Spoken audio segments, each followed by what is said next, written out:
omwoyo omupya n'omwoyo gwa Katonda. Omutima omujja gwe ndikuwa era n'omwoyo omujja gwe ndikuteekamu, era ndikuteekamu omwoyo munda mu ggwe.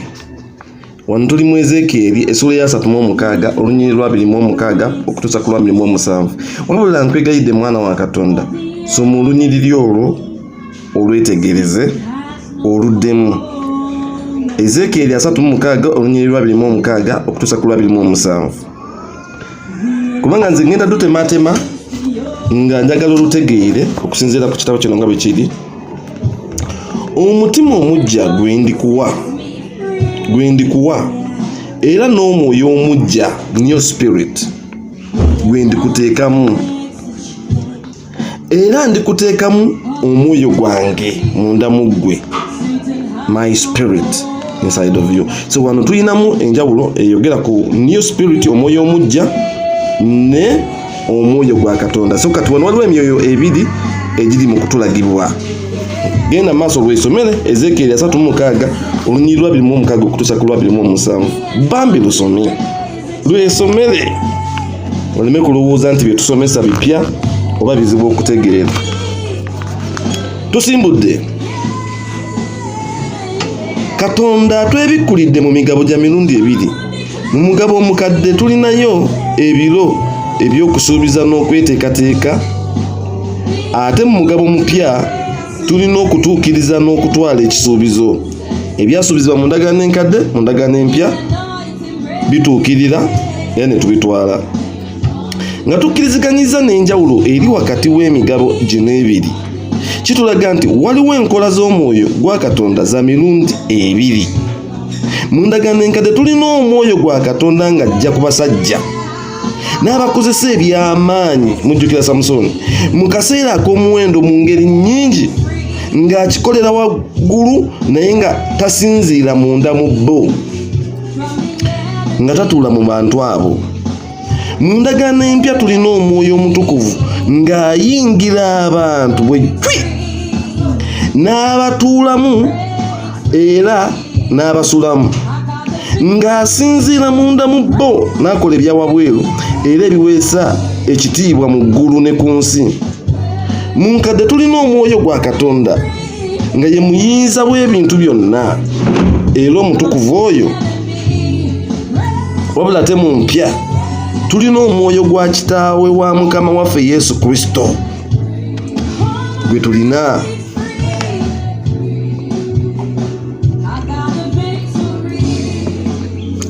Enjawulo eri wakati w'emigabo gino ebiri egy'okutambula kw'omwoyo omutukuvu terina kutwalibwa nti enkola ze mu ndagaano enkadde zaasooka kumalibwawo ne zikoma.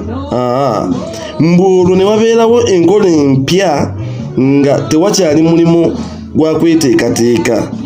Ssebo nnyabo si bwe kiri. Nga bwe kyali mu ndagaano enkadde nga bakola beesunga omwoyo gwa Katonda okubatuulangamu, era ne bwe kityo bwe kiri mu ndagaano empya nti emigabo gino gyombi gikyakola mu ngeri y'emu okusinziira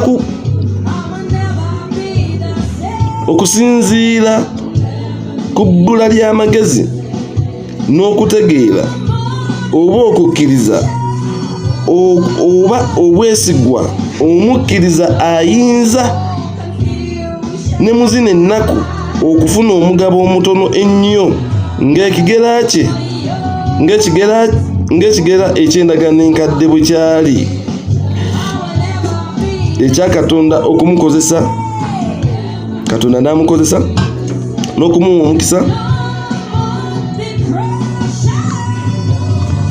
omukisa. Kati kankikuddiremu wano.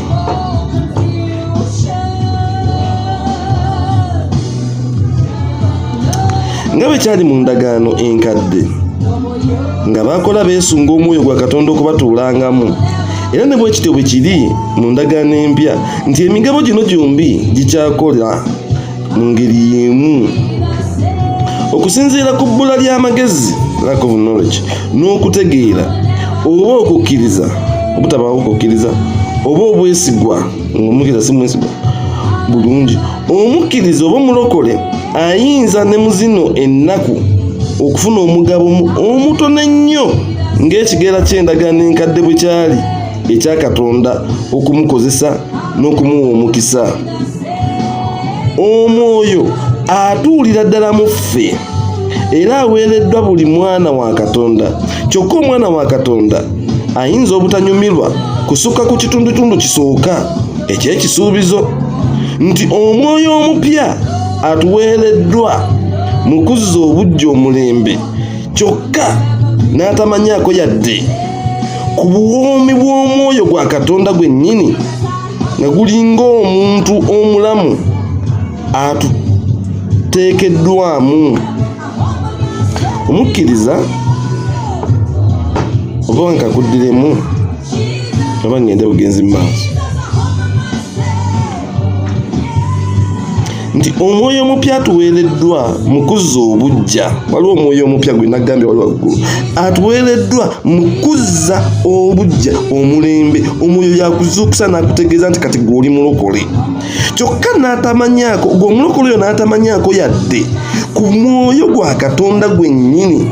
Omwoyo gwa Katonda gwennyini nga gulinga omuntu omulamu, another person living, ng'akuteekeddwamu munda, ng'owulira munda mu gwe mulimu omuntu omulala. Omulimu gw'omwoyo mu kulumiriza ekibi n'obutuukirivu, mu kuluŋŋamya eri okwenenya n'okukkiriza n'obulamu obujja, mirimo gya kukuteekateeka buteesiteesi. Akabonero ak'ensusso ku kitiibwa ky'omugabo gw'omwoyo kyekyo nno omwoyo mu kikula kye eky'okwesalirawo okutuula n'okusula mu mutima gw'omukkiriza. Munda mu gwe muli omwo n'akubikkulira Kitaffe n'Omwana. Ako ke kabonero ak'ensusso ak'ekitiibwa, omwoyo okutuula munda mu ggwe n'akubikkulira Kitaffe n'Omwana, nga si bye biri ebyokugamba mbu akulumiriza ekibi, ebyo by'okoze si bya butuukirivu oba okuluŋŋamya okwenenya. Wanaakubikkulira Kitaffe n'Omwana, omwoyo gwennyini ogwa Katonda. Bino bye gukola tegutandika ate kukubikkulira kibi kyo ekyemabega oba zikawuula oba mizimu egyakulyaga. Nedda. Omwoyo akubikkulira Kitaffe n'Omwana. Olya abalokole gye banaakoma okutegeera n'okujulira amazima gano, kwe banaasinziira okukaabira era n'okufuna omukisa omulamba ogubategekeddwa mu Kristo Yesu. Kankakuddiremu nti abalokole gye tunaakoma okutegeera n'okujulira amazima gano nti omwoyo atuddemu ffe kutubikkulira Kitaffe n'Omwana, so si mizimu n'amannya gaazo. Awo kwe banaasinziira okukaabira Katonda era Katonda n'alyoka bafukako omukisa omulamba ogubategekeddwa mu Kristo Yesu Mukama wange. Ketuddeyo mu bigambo bya Ezekiel. Wuliriza, mu bigambo bya Ezekiel tusangamu mu kisuubizo kino ekikulu omukisa ogw'emikono oba emigabo ebiri Katonda gwatuwa okuyita mu mwoyo gwe, nga kyeraga lwatu ate nga kirungi. Ogusooka gwe guno, ndibateekamu omwoyo omuggya munda mu mmwe, a new spirit inside of you. Kino kitegeeza nti omwoyo gw'omuntu nga ggwe, omuntu nga ggwe gulina okuzzibwa obuggya ne gutereezebwa mu mulimu ogukolebwa omwoyo gwa Katonda. Kino nga kimaze okubeerawo, ate ne wabeerawo omukisa ogwokubiri, ndibateekamu omwoyo gwange munda mu ggwe. Olololololo, atuule era abeere mu mwoyo gwo omuggya. Oba kitegedde, guli omwoyo omuggya gugenda kubeera nti gwe ogenda kubikaminga a new person. Ugenda becoming a new person. Omwoyo omutukuvu agenda kuteekamu kukolako omulimu ofuuke omupya, omwoyo omupya munda mu ggwe. Wabula omwoyo oyo akuteeketeeke okufuna omwoyo gwa Katonda.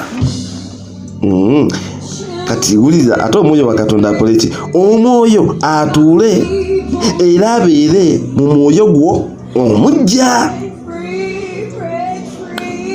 Wonna Katonda w'atuula ateekwa okubeera n'ekifo oba ennyumba.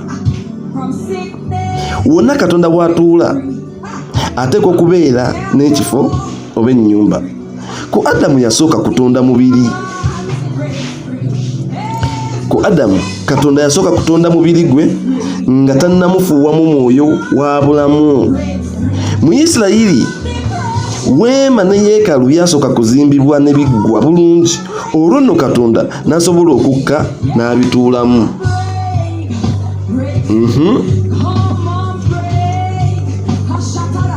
Era mu nsonga y'emu akuwa omutima omupya n'ateekamu omwoyo omupya munda mu ggwe ng'embeera eyeetaagisibwa ennyo. Omwoyo gwa Katonda ogutuweereddwa okusulanga munda mu ffe. Era kino kifaanagana n'ekyo kye tusanga mu ssaala ya Dawudi. Mu kusooka, ntondaamu omutima omulongoofu, ayi Katonda. Dawudi bw'atyo bwe yasaba mu ssuula ya 51 Zabbuli. Ntondaamu omutima omulongoofu, ayi Katonda wange. Bw'amala ogutondamu n'alyoka agamba nti onzizeemu omwoyo omulungi mu nda yange. Onzizeemu omwoyo omulungi mu nda yange. Nanyongerako tonzigyako omwoyo gwo omutukuvu. Era ne kyongera ne kifaanagana n'ekyo ekiri mu bigambo nti ekizaalibwa omwoyo guba mwoyo. Wano olaba omwoyo w'eggulu ng'azaala, n'azaala omwoyo gwo omupya. Kati gino emyoyo gya njawulo. Omwoyo gwa Katonda gutuweera obujulizi wamu n'emyoyo gyaffe nti tuli baana ba Katonda. Omwoyo gwaffe gwe mwoyo oguziddwa obuggya era ne guzzibwa bupya. Katonda aguweera ne guzzibwa bujja ne guzzibwa manyi bimpoomera. Kati gino emyoyo gya njawulo. Omwoyo gwa Katonda gutuweera obujulizi wamu n'emyoyo gyaffe nti tuli baana ba Katonda. Omwoyo gwaffe gwe mwoyo oguziddwa obuggya ne guzzibwa bupya nga gutuddemu wabula era nga enjawulo ku gwo ye mwoyo omutukuvu owa Katonda aguweera obujulizi munda wamu era n'okuyita mu gwo. Oba okategeera ako omwoyo kakola bannange? Oba mbisomye ku speed kankuddiremu kala akasembayo mukwano, manyi nkwagala nnyo. Omwoyo gwaffe gwe mwoyo guziddwa obuggya era ne guzzibwa bupya nga gutudde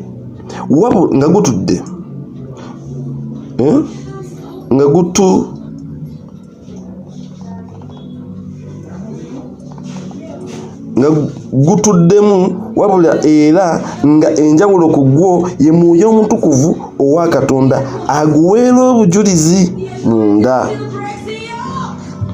wamu era n'okuyita mu gwo ng'omwoyo omutukuvu wamu n'omwoyo gwo ffenna twatula omwoyo gwange n'omwoyo gwo omutukuvu nti tuli baana ba Katonda. Omanyi obuwomyo buli awo gwogenda kulokoka ebyaddala nkubuulira. Kati wulira kino omugaso gw'okulaba enjawulo eno nkulu nnyo. Ono tugenda kusobola okutegeera enkwatagana ey'amazima wakati w'okuzzibwa obuggya regeneration n'okutuula kw'omwoyo indwelling, omwoyo okutuulira ddala munda muli ebuziba. Okuzzibwa obuggya gwe mulimu gw'Omwoyo Omutukuvu ogw'okulumiriza ekibi n'akutwala mu kwenenya n'okkiriza mu Kristo, era n'akupaatikako ekikula ekipya eky'okwagala n'okwagalibwa. Okuyita mu Mwoyo gwa Katonda, ekisuubizo kituukirira nti ndibateekamu omwoyo omupya munda mu mmwe.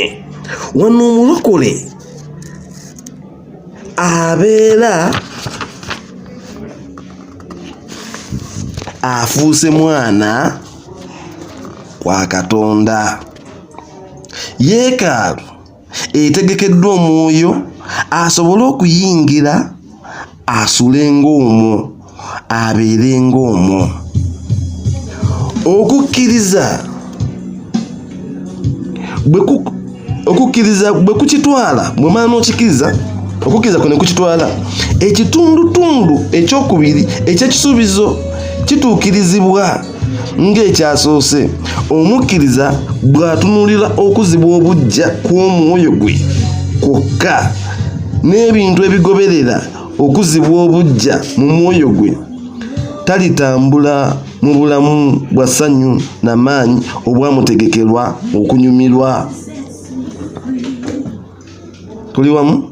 Nti gwe omulokole bw'otunuulira okuzibwa obuggya kw'omwoyo gwo n'ebintu by'ofunye oba bigoberera olw'okuba waziddwa obuggya mu mwoyo gwo, ng'ekyo gwe ye attention owulira nga kimala, tolitambulira mu bulamu bwa ssanyu n'amaanyi obwa kutegekerwa okunyumirwa. Nti naye singa omulokole akkiriza ekisuubizo kya Katonda nti waliwo ekisinga bino, buno obulamu obuggya bw'afunye obusinga yeekaalu nti omwoyo gwa Kitaffe n'Omwana okutuulanga mu ye, kino kiggulirawo omutima gwe okufuna obutukuvu n'okuweebwa omukisa oguwooma.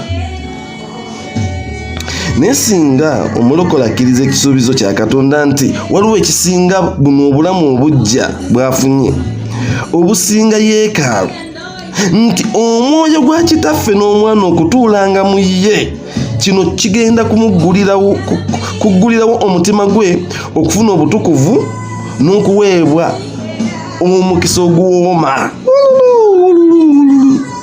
Kituufu okuyaayaana kwe okukulu okumanya Omwoyo Omutukuvu mu butuufu, mu ngeri Omwoyo gy'akolamu, biki Omwoyo by'asaba okusobola okunyumirwa ng'ayingidde mu bujjuvu bw'okubeerawo kwe, n'okutubikkulira Omwana wa Katonda munda mu ffe, kubanga mulimo gwe okukikola.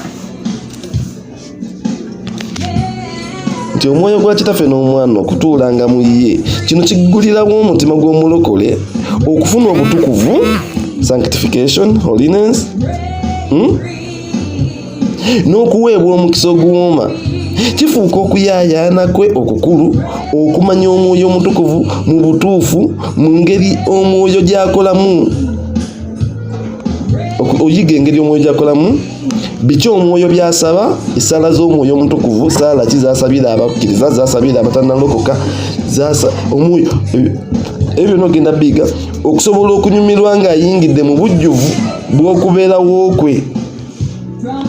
Omwoyo okuyingirira ddala yenna yenna mu bulambalamba n'akuyingirira ddala, genda kukinyumirwa. N'okutubikkulira Omwana wa Katonda munda mu ffe, kubanga mulimo gwe okukikola. Tugere maaso. Ekibuuzo kisigala kibuuzibwa, mu ngeri ki bino ebitundu by'ekisuubizo bwe binaatuukirira? Kinaaba kyambagirawo omulundi gumu oba bitwalamu akaseera? Binaabawo bitya? Nga naakalokoka oba nina okusooka okugenda ku lusozi ne neegayirira Katonda? Ekyokuddamu kyangu okuva eri Katonda, kino ekirabo ekya Namansasaana akituwa omulundi gumu. Omwoyo teyeetemamu. Mu kutuwa omwoyo gwe, Katonda abeera atwegabulidde na kyonna kyali. Era kyaliwo ku lunaku lwa Pentekote abantu 3,000 bafuna omwoyo omupya ne beenenya ne bafuna okukkiriza, era bwe baamala okubatizibwa omwoyo yatuulira ddala munda mu bo ng'akabonero k'okukkiriza kwabwe mu lunaku byonna byaliwo mu lunaku lumu. Okuyita mu bigambo by'abayigirizwa, omwoyo gwali gubasseeko gwabuutikira ekibiina ne gubakyusa mu ndaba y'ebintu, mu mutima ne mu myoyo gyabwe. Nga bali mu maanyi g'omwoyo omupya ng'akola mu bo, baali bakkiriza era nga batudde ne bafuna okubatizibwa kw'omwoyo omutukuvu okubeeranga munda mu bo wamu nabo. Era ne mu biseera omwoyo gwa Katonda we gutambulira mu maanyi amangi, nga ekkanisa etambulira mu maanyi g'omwoyo, abaana abazaalibwa omwoyo bafunirawo nga bakalokoka okunywezebwa mu mitima gyabwe nti omwoyo abatuddeko, oba nti balina omwoyo gwa Katonda munda mu bo. Ako kategedde mwana, kitegeera omwoyo omutukuvu ali awo akunnyonnyola. Kyokka era tulina we tukisanga mu byawandiikibwa nti wayinza okubeerawo embeera oba nga esinzidde ku kitiibwa kya Katonda ekiri ku mubuulizi, embeera ng'esinzidde ku kitiibwa kya Katonda ekiri ku mubuulizi, oba okusinziira ku kukkiriza kw'abo abawulira. Munsangira nga ebitundutundu bino byombi eby'ekisuubizo we bitakwataganira mbagirawo nga bwe kyali eri abakkiriza e Samaliya. Samaliya waaliyo ki? Filipo yabuulira enjiri, yali abuulidde enjiri, abantu ne balokoka. Era kyekimu n'abalokole Pawulo be yasanga mu Efeso. Ku nsonga yaabwe kyaddibwamu abatume bennyini, era tubabala nga abasajja abaziba obujja mu maaso g'okufa kwa Mukama waffe. Nanti ekisuubizo kyatuukirizibwa ku Pentekote kwokka, ekya ajja kubeera mu mmwe.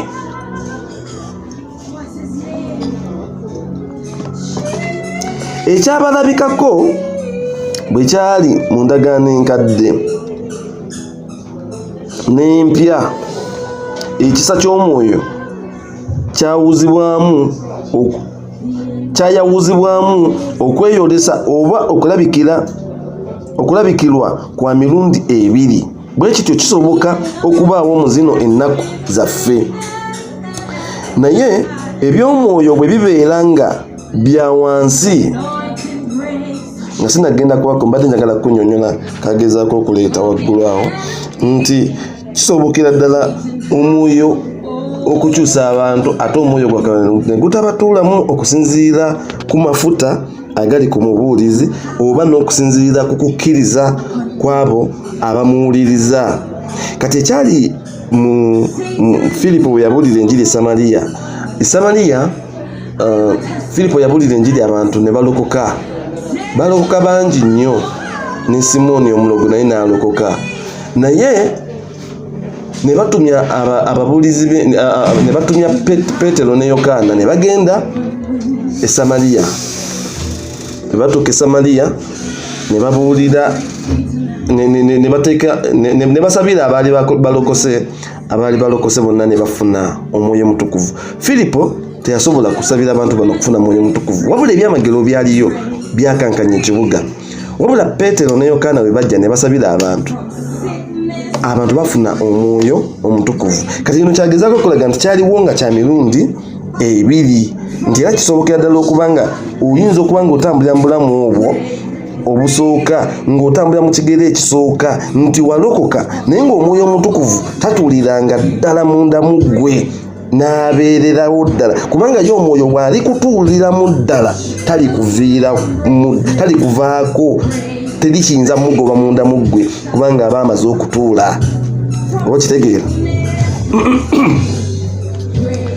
naye ebyomwoyo bwe bibeera nga bya wansi ng'ekkanisa tekyatambulira nnyo mu mwoyo etambulira mu ssente etambulira nga kimamu netugiwambye obanga eyina ebyetaago eyina ebizibu byayo bingi naye ebyomwoyo bwe bibeera nga bya wansi era nga birwaza nga newankubadde okubulira kw'ekigambo oba obujulizi bw'abakkiriza nga tebibikkula mazima gennyini ag'okutula kw'omwoyo era nga okubeerawo kwe munda mu ffe tekusanyukirwa tetwewuunya bunafu bunaakivaamu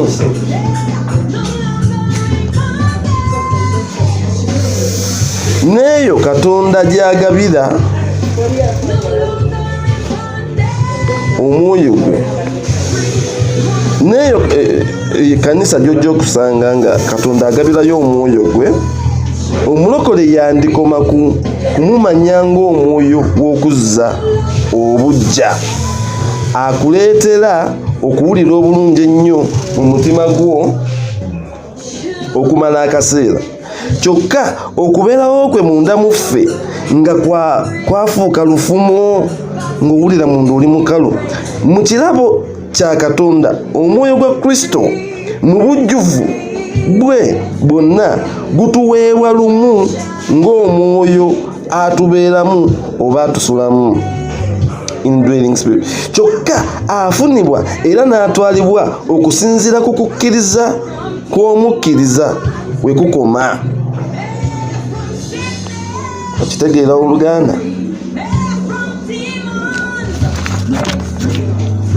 kimanyiddwa nnyo mu kkanisa nti omwoyo omutukuvu kimanyiddwa nnyo mu kkanisa nti omwoyo omutukuvu ekisooka tafuna kumanyibwa kw'ekyo kyali nga mazima ddala yenkanankana n'ekitaffe n'omwana abantu omwoyo omutukuvu balina engeri gye bamunyoomamu nga tebamuwa kitiibwa kye kubanga yenkanankana mu kitiibwa kitaffe n'omwana ekyokubiri ekimanyiddwa nga tategeereddwa ng'omuntu owa waggulu ng'okuyita mu ye yekka omwoyo kitaffe n'omwana basobola okwambala omuntu ne bamanyibwa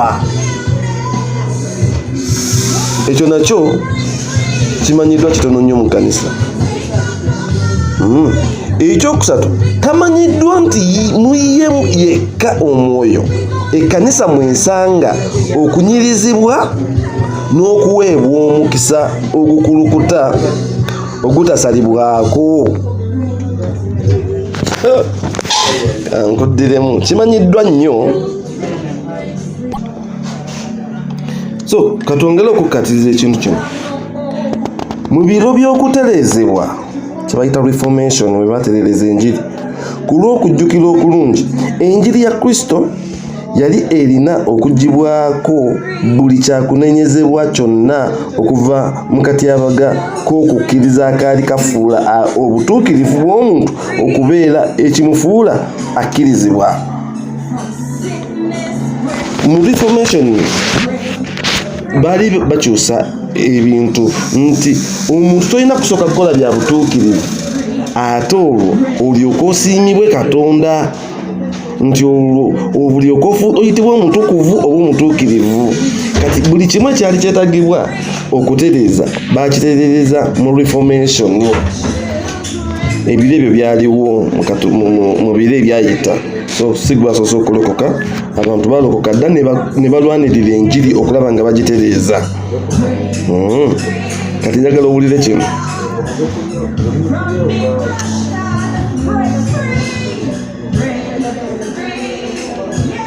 emyaka ejaddako waaliwo okumalirira okuzimbira enjiri ku musingi ogwo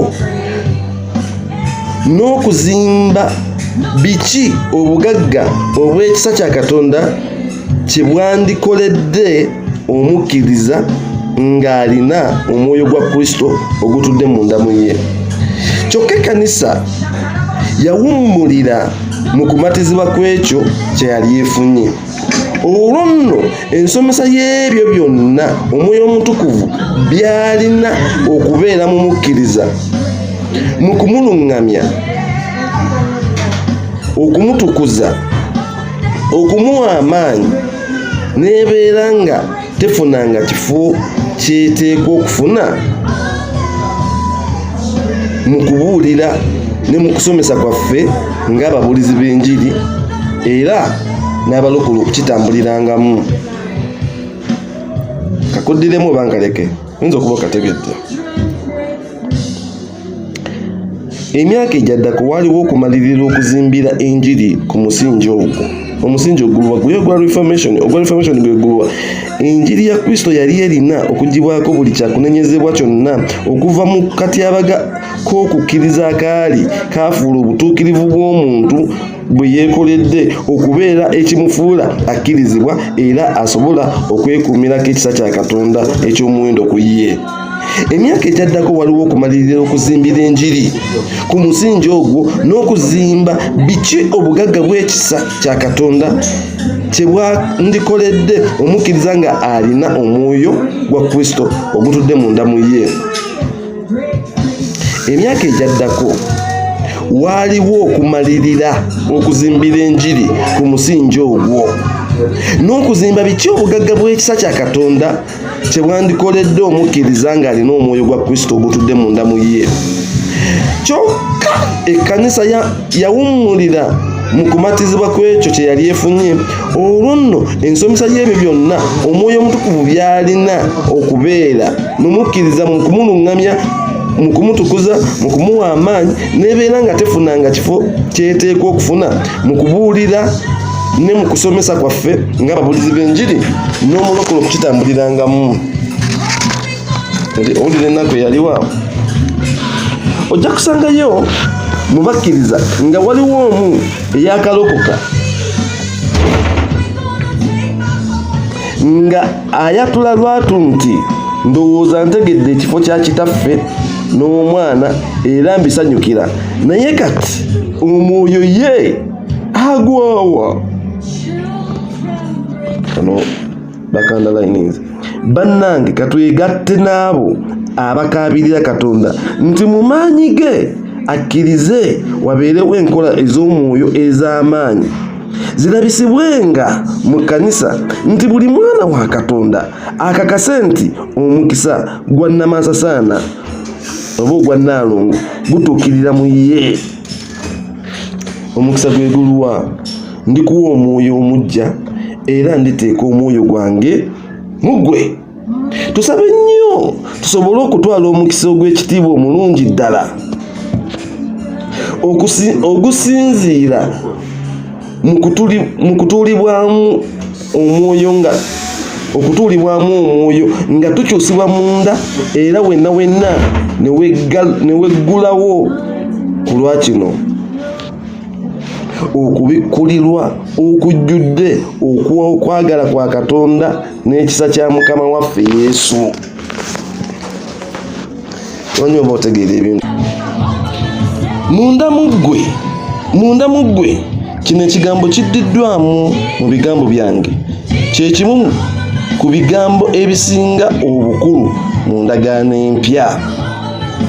Munda mu ggwe muli.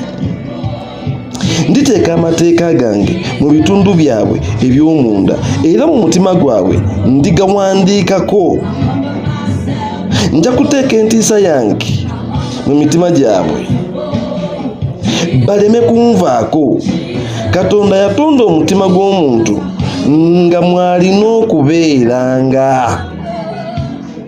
Ekibi bwe kyajja ne kigwonoona okumala emyaka 4,000, omwoyo gwa Katonda gwalwana nnyo okusobola okuddizibwa omutima gw'omuntu. Katonda bwe yayambazibwa omubiri, incarnation, omusango okujibwawo ku muntu mu Kristo atonement okununulibwa kwali kukoleddwa era obwakabaka bwa Katonda nga busimbiddwa. Awo Yesu yali yasobola okugamba obwakabaka bwa Katonda bubajjidde buli munda. Tuteekwa okulaba okutuukiriza kw'endagaano empya, endagaano etali ya bulombolombo wabula ey'obulamu mu maanyi g'obulamu obutaggwaawo n'okutya Katonda byakutuweebwa mu mutima n'okutya Katonda byakutuweebwa mu mutima. Omwoyo gwa Kristo mwene nga gulina okubeera mu ffe ng'amasannyalaze g'obulamu.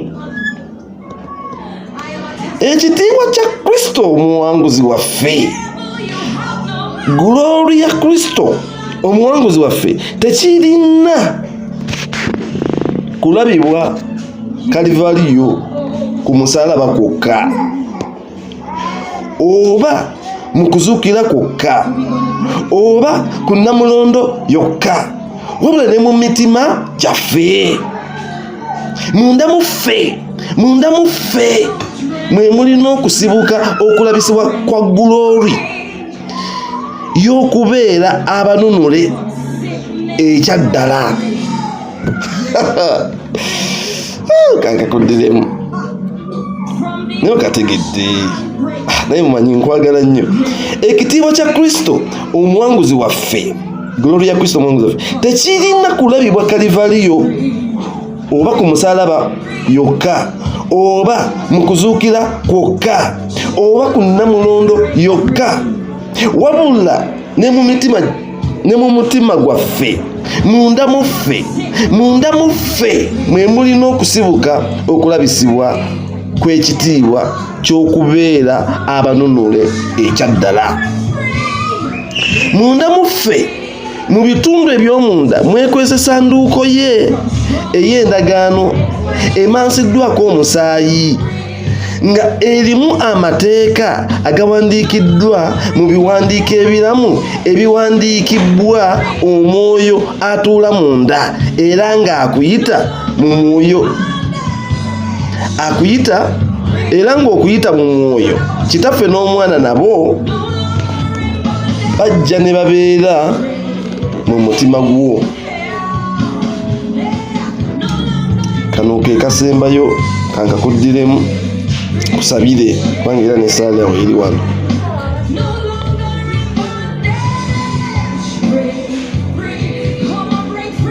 Amiina. Wali waggulu akugambye nti ekitiibwa kya Kristo tekirina kulabibwa ku Kalivaliyo yokka nti yava ku musalaba oba okulabibwa mu kuzuukira kwe kwokka oba bwe yagenda mugunatula ku kitiibwa kye, wabula kirina n'okulabibwa okufuluma nga kiva mu mutima gwo gwe yalokoka gwe yanunulibwa nga kivaayo buli omu n'ategeera nti wabula gundi ono mulokole olw'ekitiibwa ky'Omwoyo Omutukuvu atudde munda mu ggwe. Agweme munda mu ffe mu bitundu eby'omunda mwekweseeyo sanduuko ye ey'endagaano emansiddwako omusaayi gwe nga erimu amateeka agawandiikiddwa mu biwandiiko ebiramu ebiwandiikibwa Omwoyo atuula munda mu ggwe era nga okuyita mu mwoyo Kitaffe n'Omwana we nabo bagenda kujja babeerenga mu mutima gwo. Haleluya. Tusabe. Ayi Katonda wange nkwebaza olw'omukisa gwa Namasasaana, nkwebaza ggwe olw'eyo yeekaalu gy'ozimbye mu nze nga yiyo ey'Omwoyo omuggya gumpadde, era nkwebaza olw'okubeera wookwo okulungi okutukuvu Omwoyo gwo gwennyini okutuulanga mu nze era n'asinziira omwo okutubikkulira Kitaffe n'Omwana. Ayi Katonda wange nkwegayiridde ozibule amaaso gange okulaba ekyama kino eky'omukwano gw'olina. leka ebigambo byo ebikulimu binvunamye wansi mukukankana n'okutya mu maaso g'ekitiibwa kyo ekikulu. Eraganya okuyaayana kwange okukulu okufuuka omwoyo gwange ekifo ekisaanidde okutuulibwamu omwoyo gwo. Leka binsitule waggulu mu kukwesiga okutukuvu era mu kusuubira, mu kunoonya era ne mu kukitwala ekyo kyonna ekisuubizo kyo kye kitegeeza.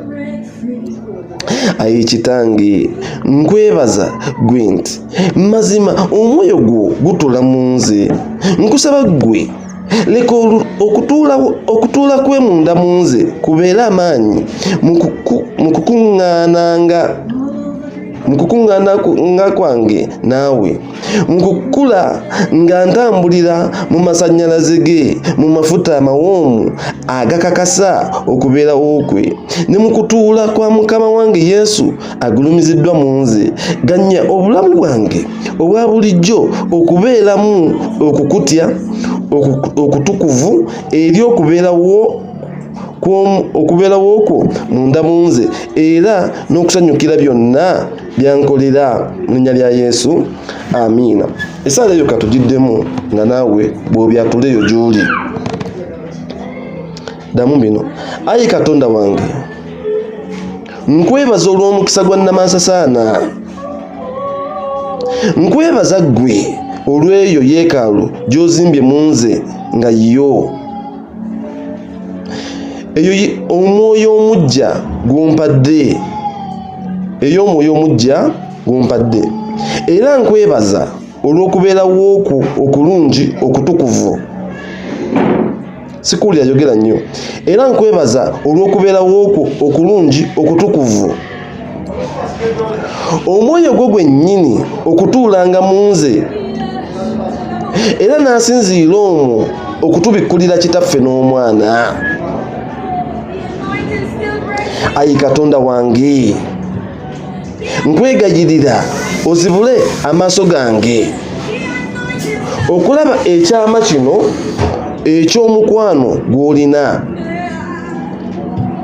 Leka ebigambo byo ebikulimu binvunamye wansi mu kukankana n'okutya mu maaso g'ekitiibwa kyo ekikulu. Eraganya okuyaayana kwange okukulu okufuula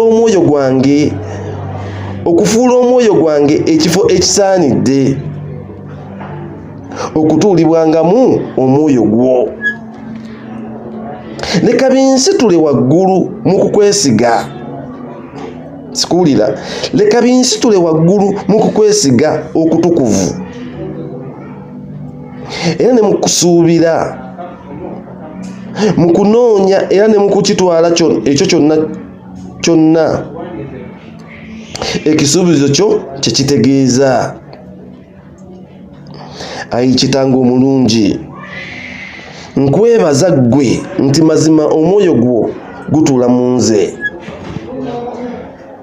Nkusaba ggwe, Ayi Mukama, leka okutuulawo kwe munda mu nze kubeere amaanyi mu kukuŋŋaananga kwange naawe,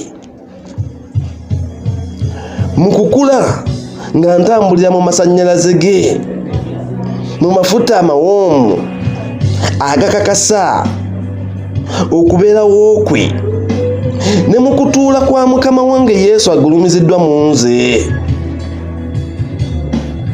Ganya obulamu bwange obwa bulijjo okubeeramu okukutya okutukuvu eri okubeerawo kwo munda mu nze era n'okusanyukira byonna byankolera mu linnya lya Yesu, amiina. Mukama akuwe omukisa olw'essuula eyo era akolere